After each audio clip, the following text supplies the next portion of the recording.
I'm Indira Samarasekara. And I'm Martha Piper. And we're so glad you are joining us today for our podcast, She's Got Nerve. This podcast is based on our book, Nerve, which we wrote several years ago to assist women who are leaders or who are aspiring to lead. We wanted to expand our focus on women leaders by interviewing extraordinary women and recording their unique and authentic personal stories about how they developed the nerve to become leaders in their respective environments. Building on our own experiences that we wrote about in our book, Nerve, we believe these stories will demonstrate how nerve is required to overcome many of the obstacles women leaders face. You know, Indira, lots of people ask us, how did you get the title Nerve? Why Nerve? I think what we discovered as we reviewed our own experience is that nerve is the personal attribute that is often missing in women, even in those who aspire to lead. Nerve to be true to yourself, nerve to take a path less traveled, nerve to go first, nerve to act decisively, nerve to redefine yourself.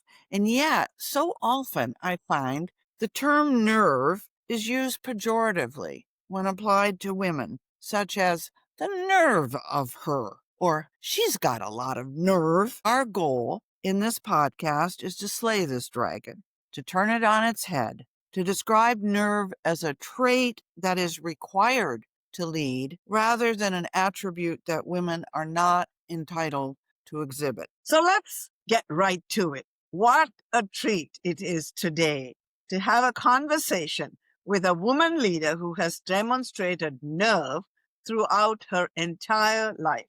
Moura Quayle, a renowned strategic design scholar and urban systems designer.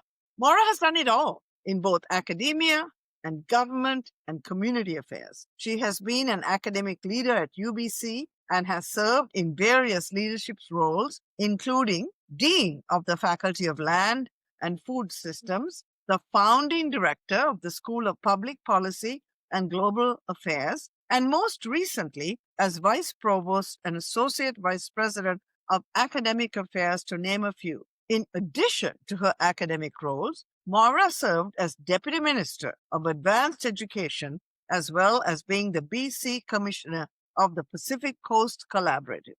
Her research focuses on strategic design, especially as it is applied to leadership, authoring a groundbreaking book entitled Design Leadership, where she applies design principles to leadership.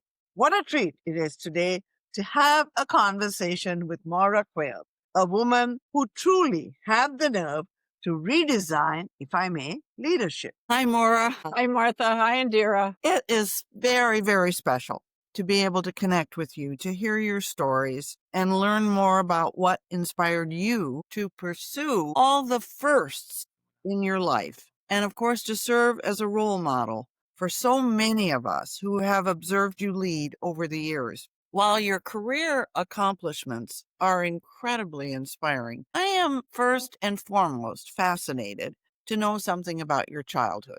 In a recent interview, I heard you speak of the, quote, Dan and Ann, unquote, factor that shaped your early years. Can you share with our listeners what that actually entailed and why you believe it was so instrumental in guiding your path to leadership? Thanks, Martha. Well, I must say, reflecting on my childhood has really been a valuable exercise, in a sense, in recalling roots, but also the kind of foundational experiences that have shaped both my life and my work.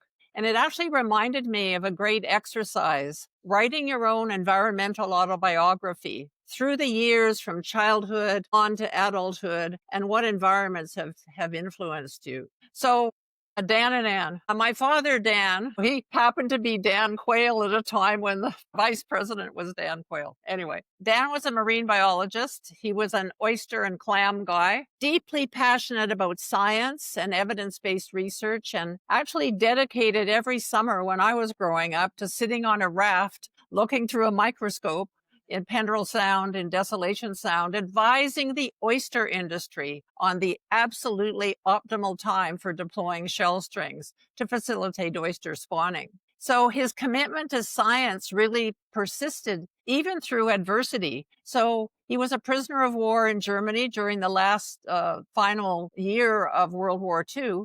He continued his PhD studies in biology because not only did he get Red Cross parcels with food, he got Red Cross parcels with biology books. So he was working towards his PhD at the University of Glasgow. So there's a kind of a resilience and a dedication to his field that I always kind of marveled at. He was a man of very few words and often answering the question, "How are you?" with a simple bearing up. And this reticence taught me the value of speaking really only when I truly have something to say. So that was a good lesson. My mother, Anne, on the other hand, she was a public health nurse and was naturally more sociable than my father, which wasn't too hard to achieve. She was deeply engaged with her community and was never shy about expressing opinions. A pioneer in her field, she actually initiated the first program for sexually transmitted diseases in BC. So together, my parents, somehow they instilled a sense of discipline that was less about strictness, but more about the fostering of productivity, a feeling of purpose. And so my daily piano practices each morning not only structured my day, but also instilled in me a love for mornings, which remains to this day my most productive time. So this disciplined approach from my upbringing has been actually a pretty significant platform for my development, personally and professionally. What a lovely story. Dan and Anne, and your love of mornings, which I heartily share. But it's wonderful when you said Dan and Anne, I was wondering who you would be referring to. So it's lovely your parents had these rhyming names and left you with such a strong impression. So going on with your family story, my understanding is that you are not only the only girl in your family, but also an only child. So could you speak about how being the only child and also a girl may have some of the decisions you made and the goals you set for yourself? How did it influence that? A lot has been written, obviously, about being raised in a family of all girls or being the only girl in a family of all boys. But little has been documented about how being an only child and a girl to boot might affect a girl's desire to lead. Do you think your own experience is an example of this really quite unique situation? Yeah, that's interesting to think about this. So growing up, I have to say I never felt a strong influence of gender on my interests, like when I try to think back. I mean, I nurtured a love of fashion through playing with my Rita Hayworth doll while simultaneously playing football, going fishing, snorkeling with my dad. So my parents really provided ample opportunities for me to explore my interests. My mother, however, having grown up in the Depression, believed it was crucial for me to develop skills that would ensure my independence and my financial security. She encouraged this independence by enrolling me in piano lessons starting in grade 2 and elocution and drama lessons beginning in grade 4. And although I was free to quit these activities at any time, I continued them until I graduated from high school. And I appreciated the discipline these practices taught me, the value of clear, articulate communication, and proper breathing techniques. So I eventually earned a teaching certificate in both fields, which meant I could teach piano or elocution if necessary. Additionally, learning to type in 9th grade was an absolute must. And just as I was graduating from high school, my mother said, "You should take this 3-week key punch operator course." She really wanted to cover the bases. So in many ways, my parents and the fact that I was an only child, and you end up being the focus of their attention, needless to say, they instilled in me the idea of mobility, the ability to make choices, concepts that seemed to empower me as an only child.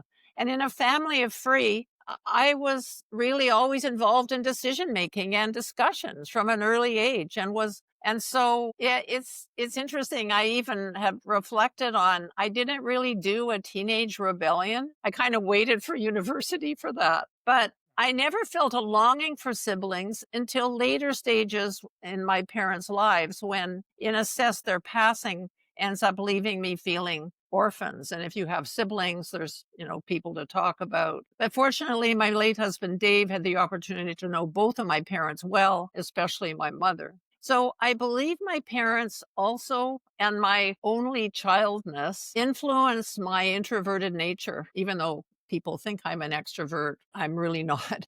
Teaching me to appreciate solitude or the company of just one or two people. And I think that does affect how I think about leadership and how I interact and value relationships. Listening to this, Maura, it's so interesting because I haven't really thought much about what it would be like to be an only child. Indira and I each have 3 other siblings. We come from families that had 4 children. In my case, very close in age, 4 children in 6 years. Wow. I wasn't the firstborn. I was third, and I wasn't the first girl. And as you talk about, kind of very specific goals that your mother had for you, I can't imagine my parents having specific goals for me. It was just chaos. And you talk about discipline driving you to be productive and so forth. There was discipline in my family for exactly the reason that there wasn't discipline in your family. It was the only way to make things work. There were certain rules that you just had to follow. But once again, my situation, and I don't know Indira's, was I worked at trying to be recognized, not being recognized, but trying to kind of get above the fray and have my parents recognize me. And so in a way, it was the same thing. You were recognized. You were, that was important to them. To me, it was me having to work to be recognized. But the recognition by a parent or by parents, I think is absolutely critical. I don't know, Indira, what do you think? I mean, your situation, your siblings were a little further apart. Yeah, I was But the oldest. I inherited the sort of boss mantle because my sister came only 2 years after us. And then there was a big gap. And then the 2 brothers. So we were like 2 separate families almost. 2 girls, very close, big gap, 2 boys. I assumed the role of being a leader by virtue of being first in the family, right? I told my siblings what to do all the time. And my sister laments about being bossed around and not treated well. And she swears that it was she who helped me socialize to become a nice human being. Well, Maura, just to maybe move on, not only were you an only child, and I'm thinking about all the women that we've interviewed to date, and I think this is a distinctive factor, but also, and I don't think most of our listeners would know from your CV, you were educated as a landscape architect, okay? Now, what does that have to do with anything that you have accomplished, right? It is a far cry from the career path you seem to have done or traveled. As you reflect on that, what do you think this particular academic background assisted you in terms of your career choices? But I think as important, did you ever think as a landscape architect you would end up being Deputy Minister of Advanced Education or, a dean or a vice-provost? Did you ever think that? No. So interestingly enough, Anne and Dan also influenced my educational path. So I initially spent a year, some people won't want to hear this, wandering around science at UBC, desperately seeking ways to escape physics, chemistry, and biology. And in response, my parents arranged for me to undergo what was then called, maybe it still is, aptitude testing. So a full day of tests. And if any of you out there are struggling to find your path, it's not a bad idea to get this kind of help to hone in on your interests. After all, it's important that our work is satisfying because we spend a lot of time in our lives doing it. So the results suggested that I could pursue a career as a musician, as a journalist, or as an architect. And then, interestingly enough, they gave me a mechanical aptitude test, and I scored as the average man. I thought, well, nothing wrong with that.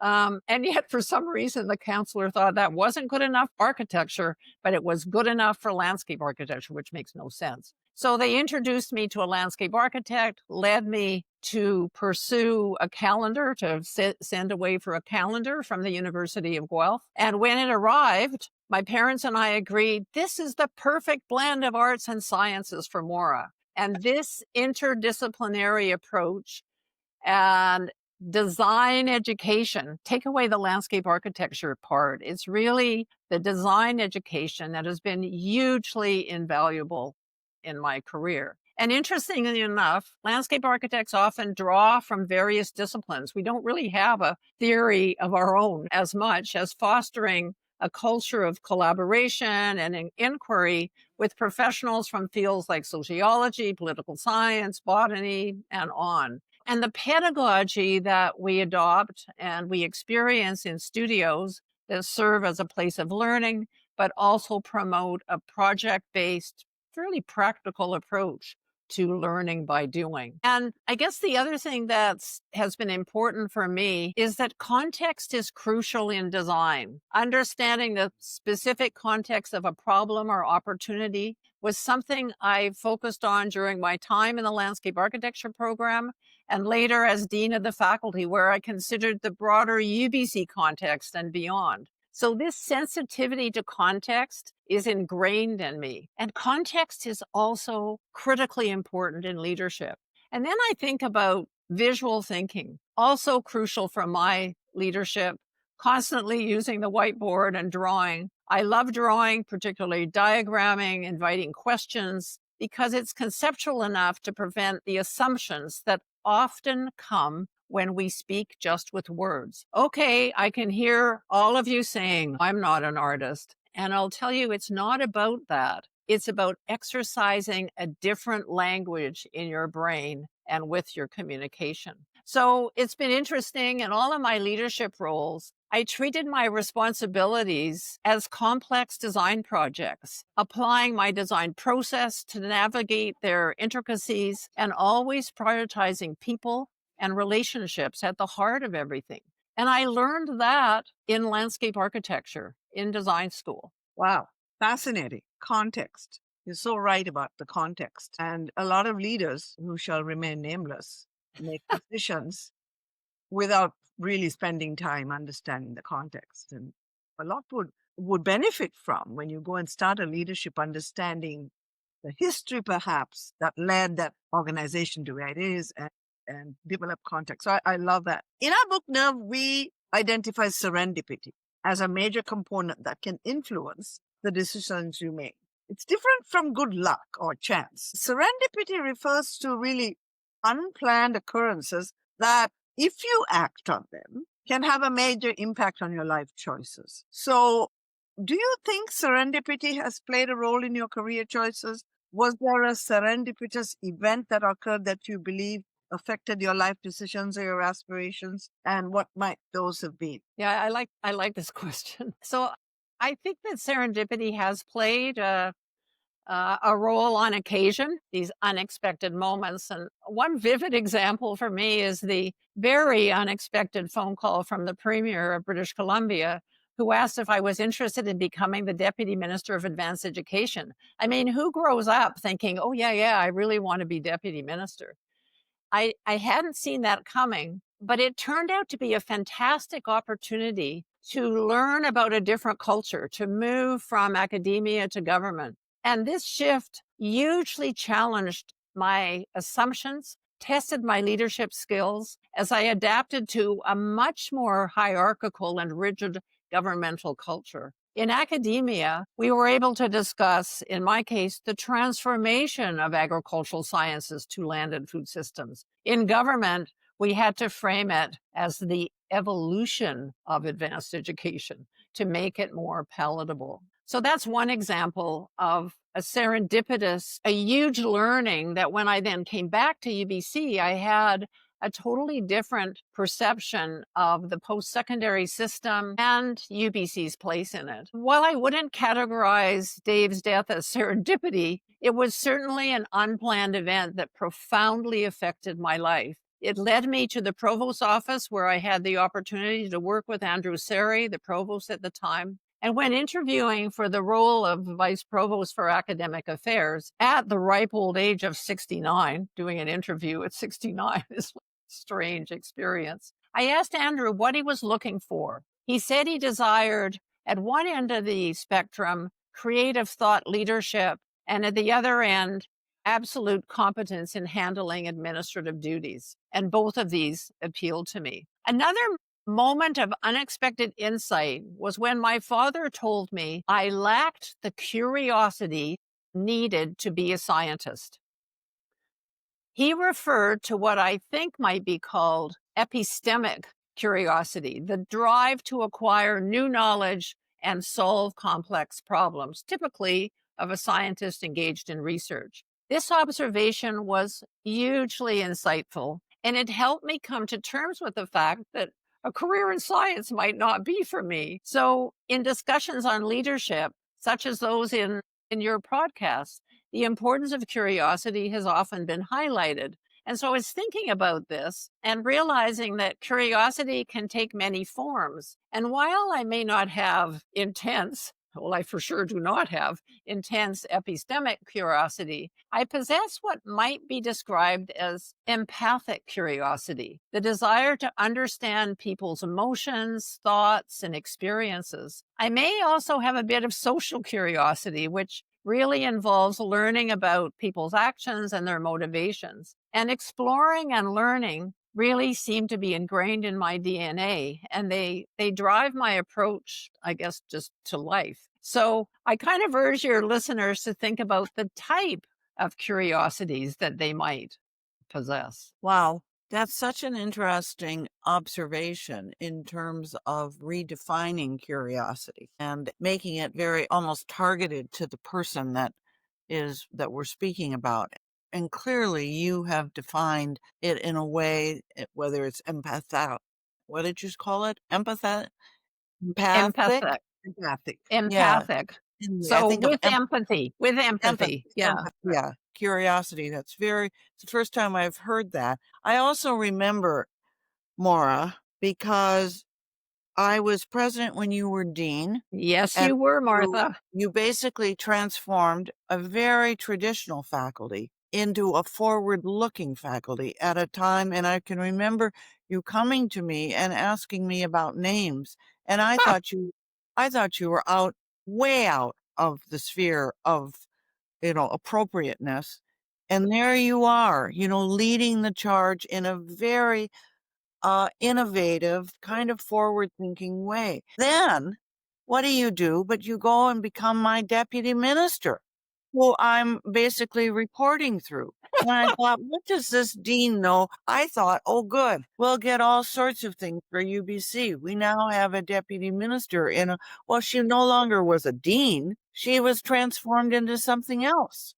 And, that is so unusual and requires something quite unique, which leads me to my question about your book. Of course, now you're also an author. I remember going to your book launch, and your book, which is entitled Design Leadership, is an extraordinary book. It's small. It's easy to get through. I recommend it highly to our listeners because it challenges leaders, once again, to think differently, to think out of the box and apply design principles to leadership. Now, you've already talked a little bit about that, how you see your background in landscape architecture as being critical to how you see leadership. But could you give us examples of leaders you've either worked for or observed that have led using these principles and what you think is key to leading in this innovative way? I'll try, Martha. So design leadership is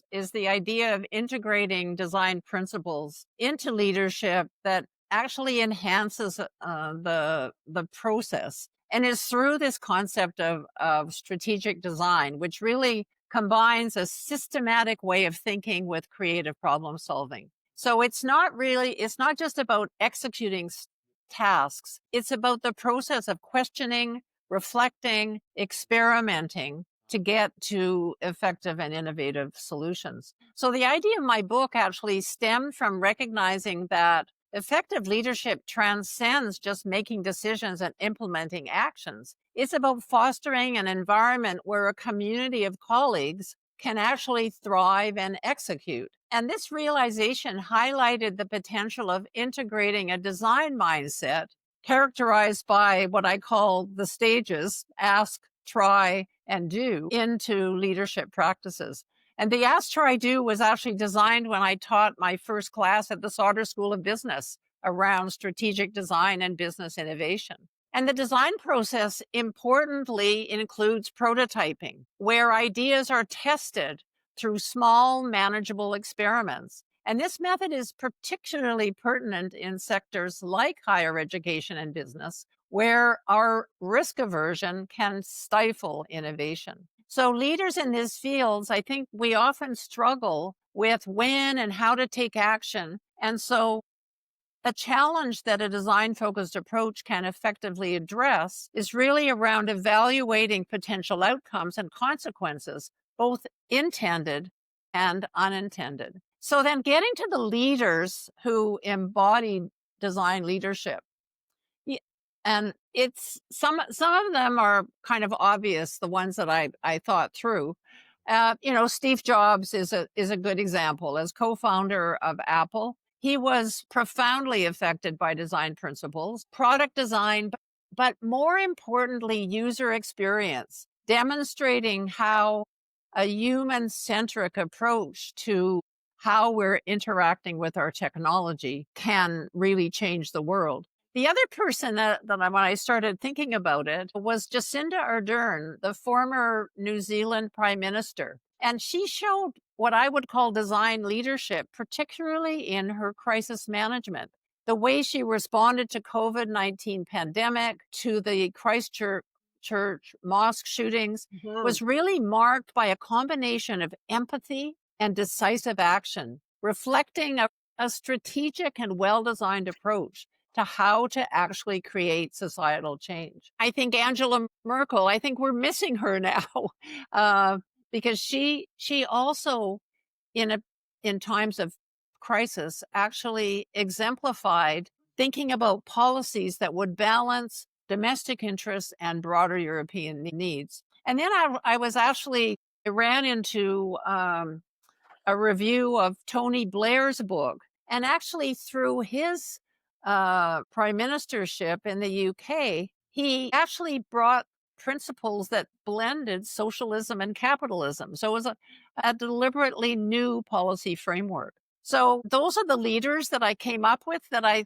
think in many ways exemplify design leadership by the integration of strategic vision, intentionality, and humanity. I think this approach, it not only addresses immediate challenges, but it also positions organizations for long-term success and long-term thinking. So I think it's kind of an interesting way of thinking about effective leadership. It is, Moura. I mean, so two things struck me. One is when you said prototype as an engineer, I said, yeah, that's right. That's right. Do, right?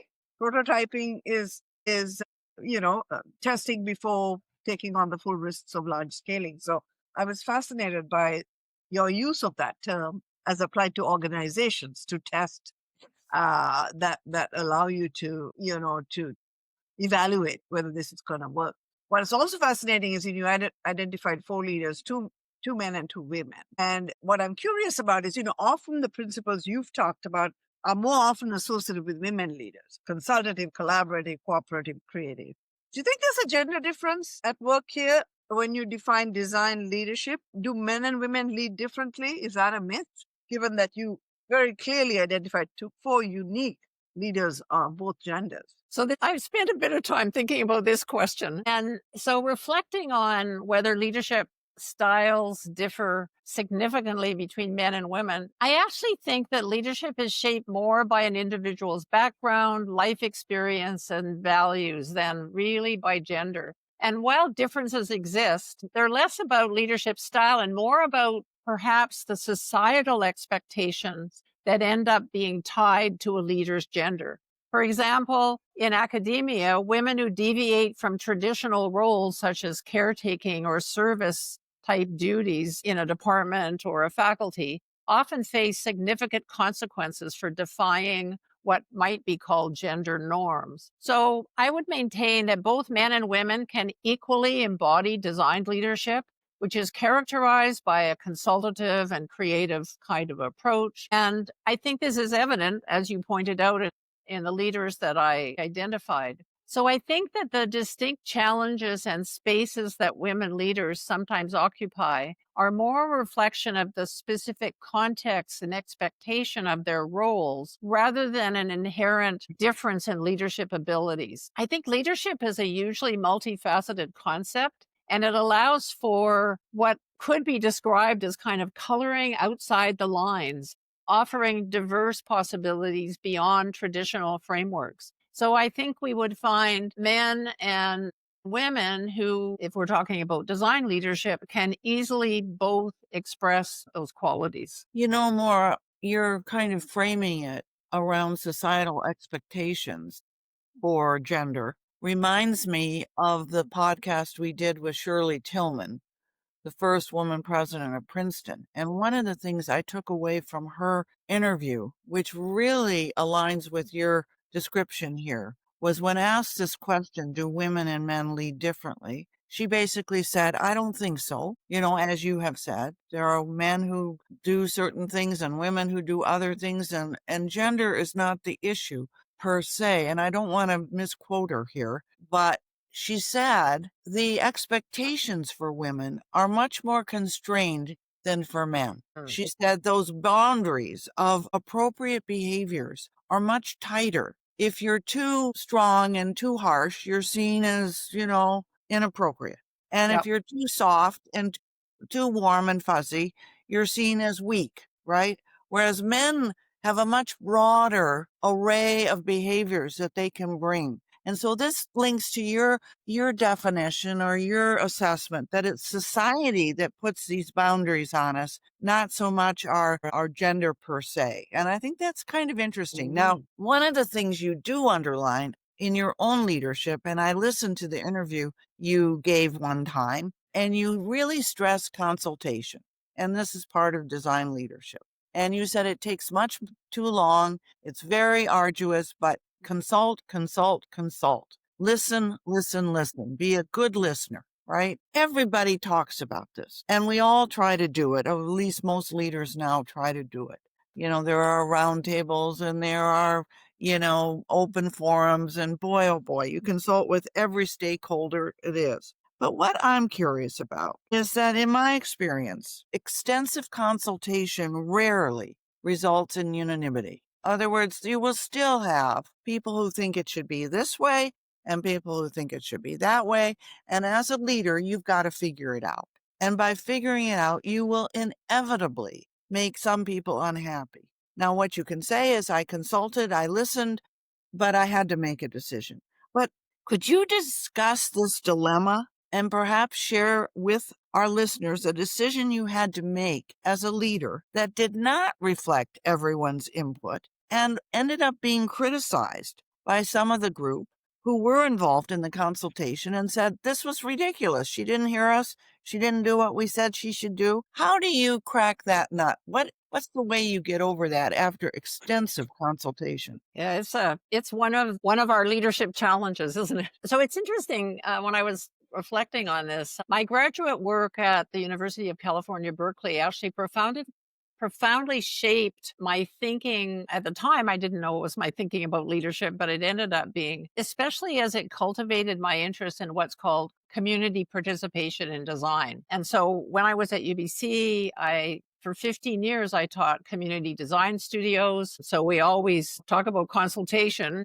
There's a client and you're trying to listen to the client. And I've often emphasized the importance of involving everyone in the process, which has led inevitably to the criticisms of being too process heavy. And I think it's probably goes back to the design process, where I guess I feel there's a richer outcome and a better outcome the more people we listen to and argue with and debate with and understand the context. And so it's around adaptability and flexibility and recognition that we don't know everything that might be crucial. So we need to ask questions and so on. When there is no unanimity, it is tough. But this is sometimes where one might introduce some experiments or prototypes, some small moves that could begin to give a sense of what the consequences might be, intended and unintended. Because I think often we make assumptions that people know what we're talking about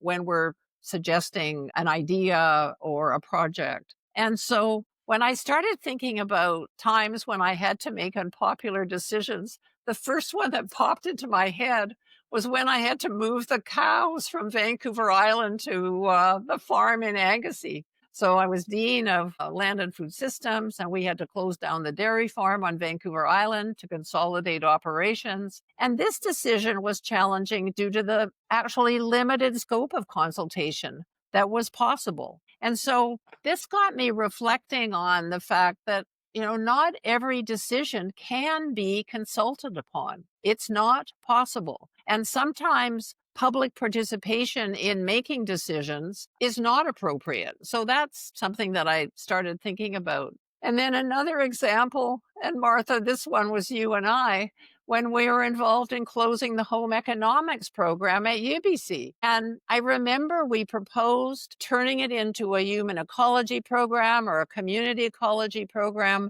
which were common at other universities and could have offered more forward-thinking perspectives. And despite extensive discussions and efforts to persuade, there was just no appetite for that. So some of those examples, when I reflect on them, do I think that we could have done things differently? I'm not so sure. I think it's part of the life of the leader that you do your best to understand context, to listen to the variety points of view. And then, as you said, Martha, you still have to make a decision, which might be unpopular, and you have to move forward. And I guess I think that this is an aspect of leadership, while difficult, that's what leaders sometimes have to do. And when they're not willing to do it, it's our loss. Absolutely. Fascinating. Yes, you're right. That's what leaders ultimately have to do. You can consult as much as possible, but in the end, the leader has to make the decision and never going to make everyone happy. So, Moura, in closing, let me say it's been really fascinating to have this conversation with you. It's clear that you've had a very unusual and truly exceptional career at the nexus of academia and public policy. You brought really, really interesting analysis and strategic design scholarship, and also a woman's perspective and nerve to addressing not only higher education issues, but community concerns. You've assumed so many different roles, as we've discussed, and you've done them all exceptionally well, that it begs the question as to how on earth you were prepared to step into such vastly different assignments. You once stated that you believe in both risk-taking and continuous learning, that upon reflection, you credit those two attributes as being essential to being able to navigate your unpredictable career choices. And indeed, you share that one of the examples of your willingness to take risks and learn new things was your decision to get a motorcycle license at the age of 55.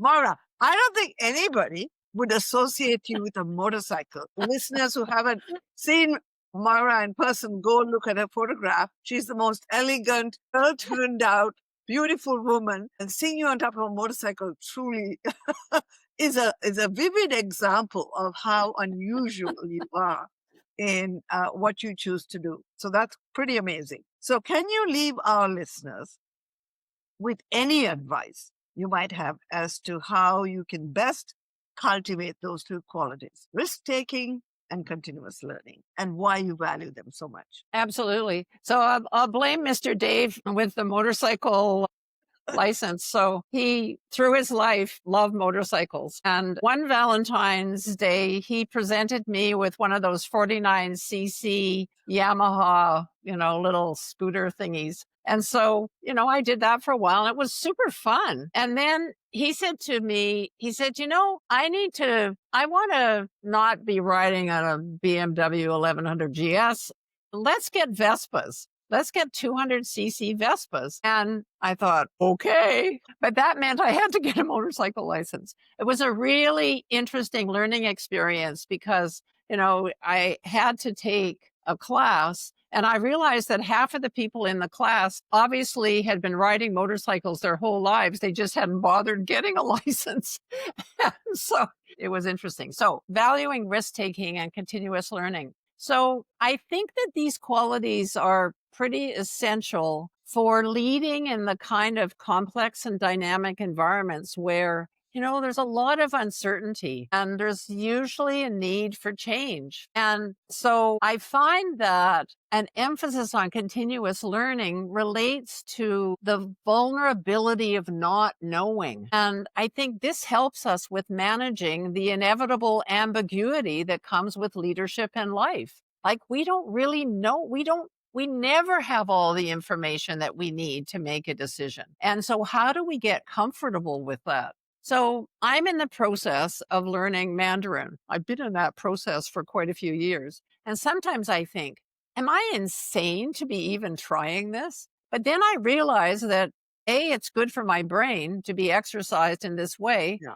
And it's also really good for my sense of humility to try to do something that I am not very good at. And so I see both risk-taking and continuous learning as crucial for how we innovate and adapt in our lives. I mean, we're facing so many different things happening to us so quickly that if we're not willing to take some risks to explore new territories, then I think we're missing the boat. So continuous learning can allow us to adjust and in fact stay competitive. And it's one of my fears about the post-secondary sector is that I don't know that as faculty members, we're willing enough to be continuous learners. I could be wrong. I hope I am. So it's fostering of a creative environment. It's resilience in the face of failure. How do we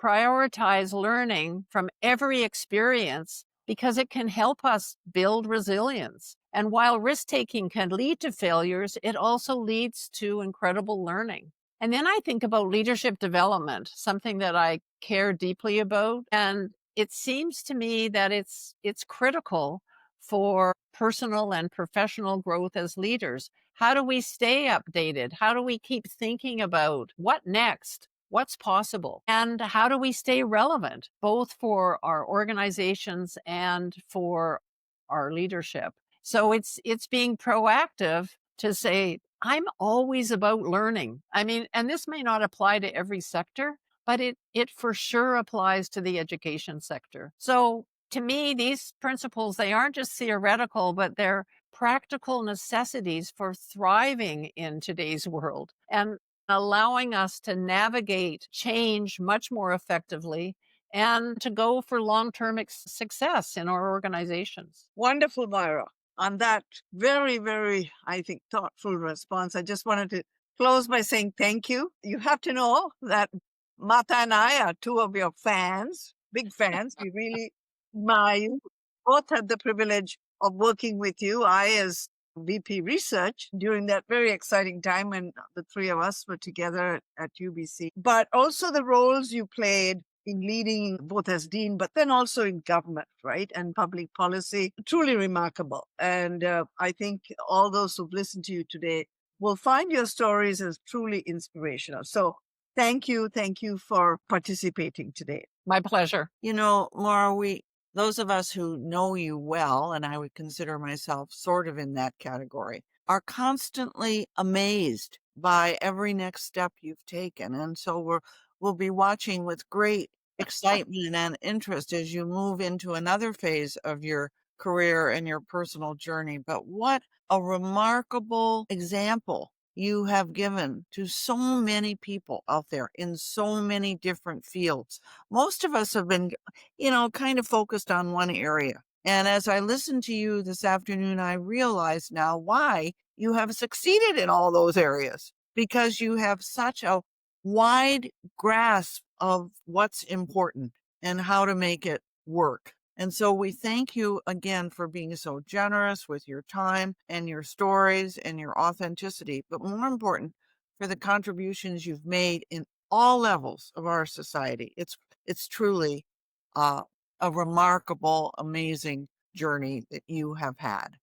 Thank you. Well, thank you both so much. It was really fun to both prepare for this conversation and also to participate in it. So thank you.